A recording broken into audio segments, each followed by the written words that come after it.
Hello everyone, TLSG here, back again with another Daily Marvel Snap video.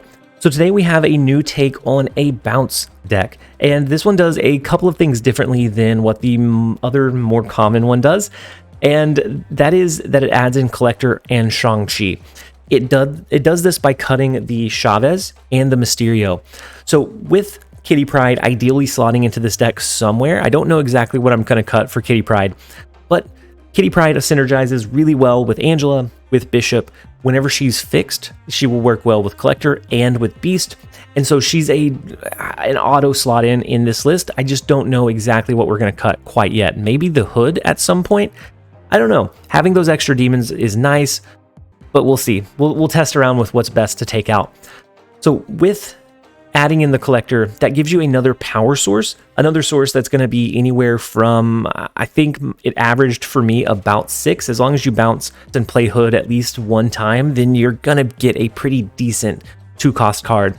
And so it might not be quite as powerful as Chavez, but it does allow you to more flexibly play some of your resources on the last turn, which will allow you to sometimes get your Bishop to be bigger, your Angela to be bigger, and just offers a little bit more flexibility on what that last turn play can be. But of course, it does that at the cost of that consistency. You're not going to have the extra guarantee that you get your Beast, your Falcon, your Disrupt components in your Iceman, Korg, or Black Widow, but I do think that's okay. I didn't necessarily feel like I was burdened by not having the Chavez in there as that consistency driver. And then the second card that we cut was the Mysterio. Mysterio does synergize incredibly well with Bast. However, whenever you cut Mysterio, although it works well with Bast, it helps you buff up your Angel and Bishop relatively easily. But with this deck, you're most of the time going to be playing all of your cards onto the board anyways, or the majority of your cards onto the board. And so space becomes a pretty big issue and a pretty big limiting factor if that Mysterio goes wide. And so I found that most of the time when I was playing Mysterio, it was only hitting maybe 1 or 2 lanes. And so I did end up cutting Mysterio for the Shang-Chi. Shang-Chi gives you a little bit of flexibility. Sometimes your opponent's just going to have a Devil Dino that they just slam onto the board. And so on the last turn, at that point, you could do your Shang-Chi and a couple of demons. You could do your Shang-Chi and then just a couple of your 1-cost cards to further buff up your Bishop, your Angela, maybe a Collector, and help swing the game in your favor. Other times you can just end on the Hawk and a couple of demons, the Hawk, an Iceman, a demon, whatever cards you have in your hand at that time. And so I do think both of these changes are good. I don't know how it fares in a greater sample size. With this version, I had a little bit more success than I had with the original version, but of course that is a relatively small sample size. So I think this one does have merit. Maybe there's a middle ground that we lean in on, but I do think the Collector is poised to do very well once Kitty Pryde is finally released from her jail cell, once she is added back into the game. I think she's going to slot into this and help take it to another even better level. So I think it's going to be very important to know this deck and this archetype pretty well, because I think this is going to be very polarizing next season. Once we see Hitmonkey released, this one is going to be a very scary one. It's already very strong. I think it's going to be very, very scary. So with the brief deck explanation out of the way, if you want to see more of this deck or any of our other decks live, make sure to be following us and check us out on twitch.tv/TLSGSnap. I might even be live right now as you're watching this video. And then with the brief deck explanation out of the way, we're going to jump over into a couple of games. I hope you guys enjoy. All right, first up we have Texter. And the first location is the Big House, which is actually really, really good for our list. We do have our early disruption in our Korg and our Iceman, but I think we're going to take an extra turn. We're going to drop Bast first, and then we're just going to flood all of our stuff the opponent's way. We're going to do the Iceman and the Korg. What we really have to hope for is one of our bounce components. With taking out the Chavez to make room for the Collector, and with taking out Mysterio for our Shang-Chi, we lose a little bit of that consistency for a little bit higher of a high roll. And so we also have the Shang-Chi, which I think is a pretty sneaky text, with everyone getting accustomed and used to the very specific build that Jeff popularized. Every once in a while, having Shang-Chi in your deck or in your hand could swing and save you those games. But of course, if we don't have our bounce components, we lose a lot of our highest potential. So they did a storm into just the Widow's Bite. I'm curious what they're running over on that right-handed side. I'm just going to skip here, We could do our Angela over there, but I don't want it to accidentally get destroyed. They run a 0 as their 4 cost drop. It's a black and white 0, so they know their way around a 0 list. So I'm guessing they probably drop either a Doctor Doom not this turn, on the last turn, or a Captain Marvel. Captain Marvel would push 6 more into this lane, and so as long as we play more than 2 cards, I think we should be fine. We'll see. I'm just going to play Angela. We could have played Hawk this turn, but that leaves a very counterable card for the opponent. And they zeroed out the Red Skull, which is fine with us. We are going to go ahead and use Shang-Chi. I'm going to go ahead and play Collector into that lane as well. Not because it really gives us all that much. It's only going to be 3 power. But it's better than, I think, the 1 power in the left lane. So I think this should be enough to allow us to find a win with the extra power we have in our Bishop, with being able to swing that far right lane with the Shang-Chi. All right, so they do play 2 cards in the left lane. Hopefully, I think they're hoping that we couldn't have turned the right lane. And they did have 5 cards in their deck, so Hawk was going to be 10 power regardless. We could have swung that location. It just wouldn't have been quite as easy. And so we will go ahead and take the 2 cubes. Let's go ahead and jump over into the next one. Next up, we have a Flash. And on top of being the fastest player alive, and I think this is a person, I don't know. We'll see. We're going to give them the hello check. So we do have, okay, it is a person.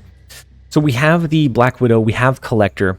I'm going to go ahead and do Black Widow first, just because we don't have any 1-cost cards to pull in with our Falcon. I guess we have Ninja, but other than that, we don't have a lot to enable it. So Bast is good here.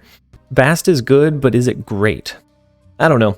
We're gonna go ahead and play the Ninja and the Bast. We're gonna skip and float with the rest of the energy. We could play more, but I think it's gonna be more advantageous for us to get the extra 2 onto Collector rather than trying to force it out early. Oh wow! So they get to destroy both the Widow's Bite and the Negative Ninja with the Cloak. Very interesting playline. Now, if they're running a Galactus, they can actually now play Galactus over here, which is not great for us. Since we top decked a 1 cost, I think we're gonna prioritize playing the Iceman instead of Falcon. We will be able to. Oh wait, why didn't these get destroyed? Okay, there they go. I forgot it doesn't go as exactly in that order. No, it's not a Galactus deck. It's an actual movement deck. And so they're going to pull their Cloak over into the big house. And then Doctor Strange gets moved over. So fortunately for them, Fisk Cower's in the far right lane, so they don't have to struggle so much with like a Heimdall. But it is still relatively unadvantageous for them. Let's do the Angela and Falcon into mid. And then we'll go from there. Next turn, we probably end up just doing Hawk, Iceman, and Bast to further push our power. We're going to hold the Negative Ninja. We're not going to put that onto the board. I forgot, Gunny popularized a Leech in a movement deck, which can work sometimes, but it also is very low tempo. So I feel like it can also backfire some of the time. And so I don't know. We'll see. We know that they can't do Heimdall here. What else did that list run? So it ran a Heimdall as the last turn drop. Did it run a Magneto? I don't know. If it did, I don't know that it's relevant. They're going to have to rely on like their mid-range. Maybe a Killmonger? If they have the kill... Wait, no, they don't run a Killmonger. So it would just be pure movement stuff. And so I'm going to stack mid.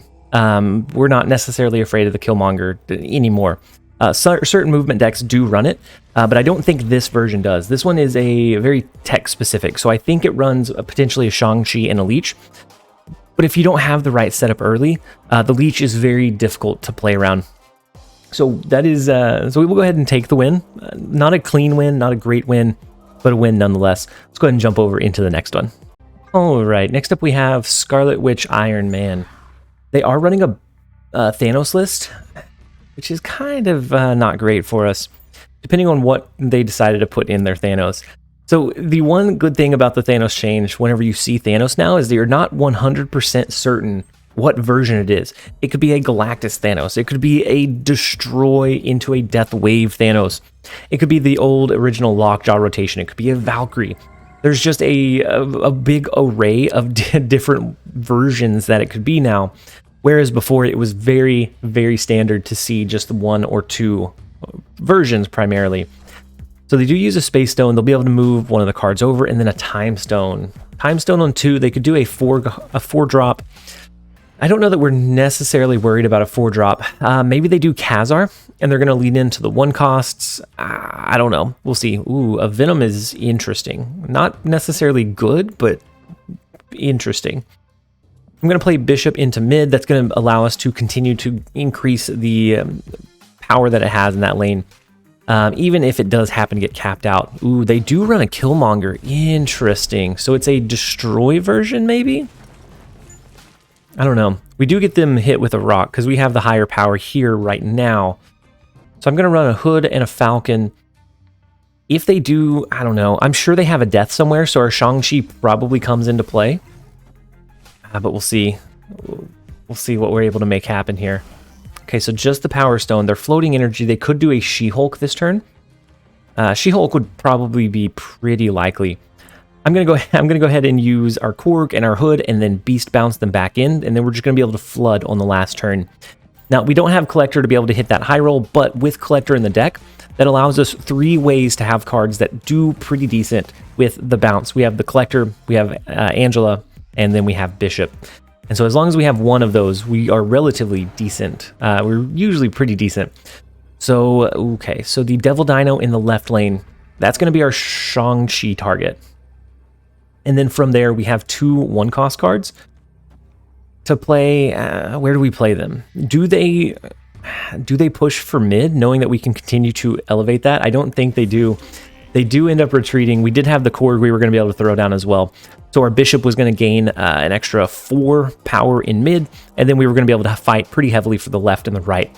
And so with the Shang-Chi, which I don't think they knew that we had, Shang-Chi's something that I don't see very often in the Beast Bounce archetype. But I think it allows you to have that surprise element, at least until it's common. It allows you to have a surprise element and swing some of those games. So we will absolutely take it. Let's go ahead and take the 1-cube retreat. We'll jump over into the next one. Also, regarding the last game, I didn't think about it until after the game had ended. It's kind of fun that a player named Iron Man was playing the Infinity Stones. And so I think it's fitting. So we do have our Iceman right off the jump. We now draw our Korg, but I think we're going to do Black Widow. Next turn, maybe we skip the bounce for 1 turn and we do our Bishop. But otherwise, we could always do Korg and then Beast, and then we just have a plethora of our Flood cards. I think we probably prioritize Bishop first. It is going to be nice to be able to get them hit with an extra, like 3 cards of disruption. But I think Bishop is going to be a little bit more consistent for us. And so by doing this, Bishop this turn, next turn we can do Collector and Beast, which will help our Collector a little bit. Mindscape doesn't buff up the Collector, so it's not that's a huge play line. I don't know. I'll think on it, depending on what we draw. If we draw a 1-cost, maybe I go with the 2 1-costs and Beast next turn. Instead of using Collector, we do draw a 1-cost. And the middle location is Raft. It's not where I thought I was going to Beast Bounce. It's not where I thought I was going to Beast Bounce, but I think it's where we need to Beast Bounce. That's going to make both of these free, so we can play them next turn. We get the free resource from the Raft. We can then force it into left, right, and mid, wherever we feel like we need to. And they're going to be stuck with pretty much no resources, so we are going to snap into it, just because we know we have the ability to just dump our hand and give them garbage in return. All right, so they flood the board as well. Ooh, an Orca. Interesting. There's only 2 cards left in their hand. That's fine. We should be able to play, I think, everything in our hand currently. Depending on what we draw into, we might not be able to play that one. But everything else we can definitely push on the board. So a Mysterio and a Mr. Sinister. Ooh. Okay, that's not bad. I think we should be okay. Okay, and then the negative hood. We're all right with the negative hood, I think. So let's do Bishop first. Orca, Collector, Korg. I don't think we even do Bast. My issue with Bast here is that it's going to force us to cap out one of these locations or play in the Orca lane, and I don't necessarily want to play in the Orca lane. And it would set this to a +3, so they would get some use out of it. As is right now, they're not going to be able to play it. So we're gonna choose to send them junk today. And let's see, the Enchantress, interesting. Had that come down a second later, or if they had initiative, or if we had initiative and it came down after we revealed it, would have hit our Orca, which our Orca is not. Oh, Bass. Oh, oof. So Bass set it to 3, so it's only a maximum of 8 power, which is rough. Super rough. Super rough. We do get Hawk, though. We know we sent them junk, so it's all about what they drew. If the real Mysterio is here, that's fine. If it's here, that's fine. We do have our Hawk that we're going to be able to throw and help swing this location in our favor. They do end up retreating. I don't know that we would have went with Killmonger in any scenario. They don't have anything that we benefit from destroying, and it hurts us a little bit. The Shang-Chi, not really great targets for us right now, but Hawk should have been able to do it with the 12 power that it would put onto the board. So we're going to go ahead and take the 2-cube retreat. Let's go ahead and jump over into the next one. All right, next up we have Sam Jaya. So we have our Bast, Collector, Hood, Angela. The first location is Sinister London, so we have a lot of good things going our way. I'm going to go ahead. Ooh, Iceman's going to hit twice. It hits our Hood once and our Collector once, so it definitely hurts our curve more than we would have liked. So Nowhere's not great for us either. I would like to do Collector this turn, but I just don't think it's in the cards. We're going to go ahead and play our 3-power Angela. Usually not the greatest to play Angela into Sinister London, because most of the time you're going to fill up the lane before really being able to enable at least the second one. We're going to make an exception, though.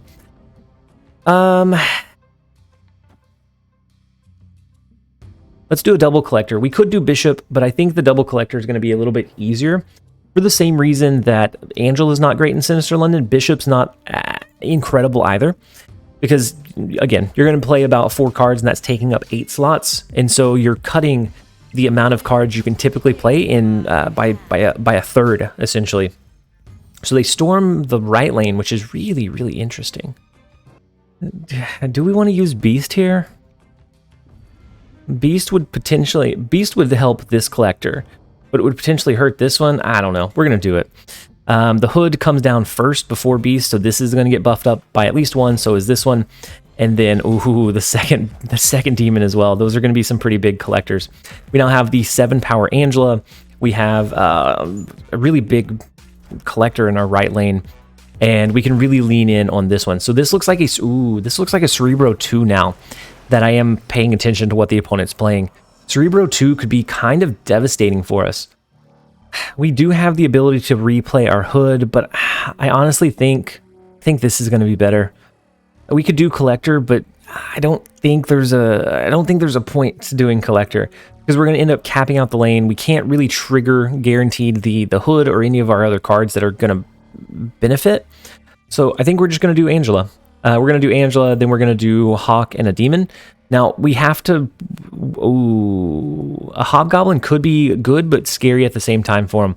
Hobgoblin is going to bounce here. The second one won't trigger. Ooh, say, okay, so the double blue Marvel. Next turn, they could do Cerebro and Mystique. Oh, no. That's huge. Massive, some might even say. So we could let this Demon duplicate, but... playing Demon here is going to give us a net positive of an extra 2. Not huge, but it is what it is. Our Hawk is actually only going to be 6 as well, because we didn't draw Korg or Black Widow to add that disruption. But we're going to go ahead and send it. Maybe we can make a miracle happen. Probably not, but maybe. Let's do the double Hawk. That does help our Angela in this left lane. We help our Angela in mid just a little bit. Okay, so Mr. Fantastic, that's okay. That's all right for us so far. Is this Cerebro? No, they wouldn't have done Cerebro and not let it duplicate. Wow, we get very, very fortunate that they do not have Cerebro or Mystique.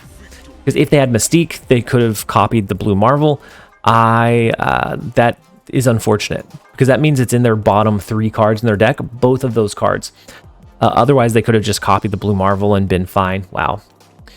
Sometimes you take luck. We will absolutely take it. Let's go ahead and jump over into... I know that was already 5. Let's go ahead and jump over into one more. That was actually 5 in a row. but I feel like these are all pretty, not incredibly high rolls, but just consistent mid rolls. So let's try for one more and see how it goes. All right, next up we have Sorin. The first location is the Sacred Timeline, so we can get a copy of Shang-Chi, Collector, and Korg.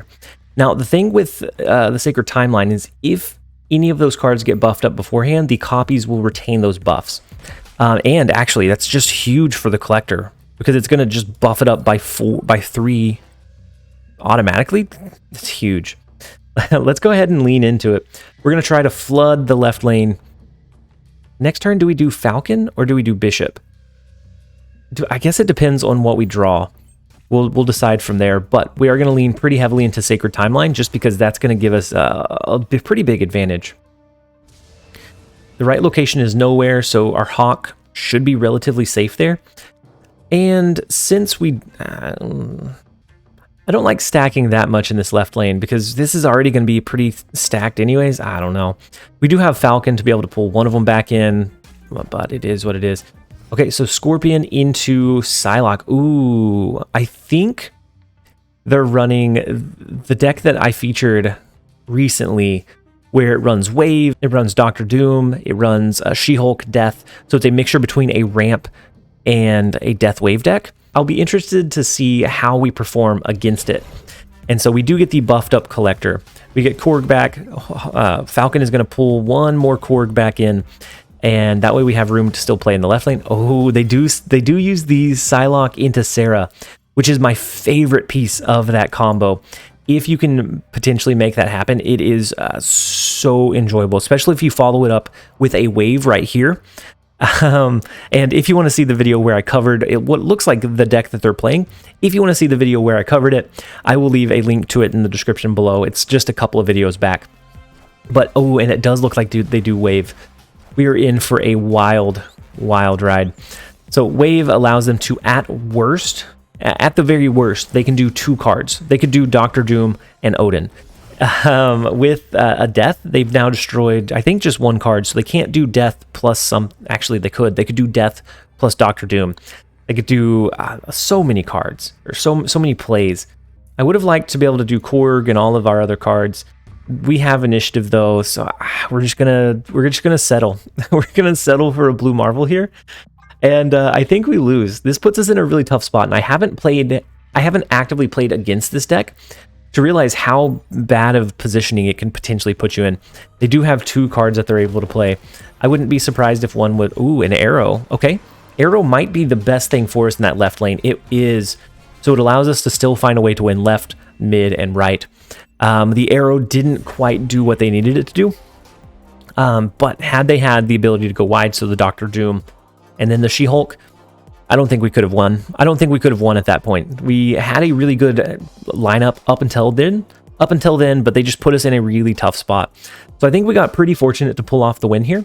We will go ahead and take it, and that is where we're going to end the video. We featured 6 games. We won 6 out of 7, so we only dropped 1 game in the span of recording. It came down to a gut read, and I misplaced the Shang-Chi on the last turn. But otherwise, the deck feels incredible. I don't know how this compares necessarily to Jeff's Beast Bounce deck. And I think a lot of it will come down to how it's navigated. It might be something where Jeff's version does better on tournament settings. This one might do better on ladder. I don't know. I think it will need further testing, but this one does feel pretty solid. And it gives you a few different choices, a few different techs that the original version doesn't, at the cost of dropping some of the consistency with being able to draw your bounce pieces, because you don't have Chavez helping drive that consistency factor. But I hope that you guys enjoyed the video. If you did, make sure to give it a like and a comment down below. As always, this has been TLSG. Later, guys.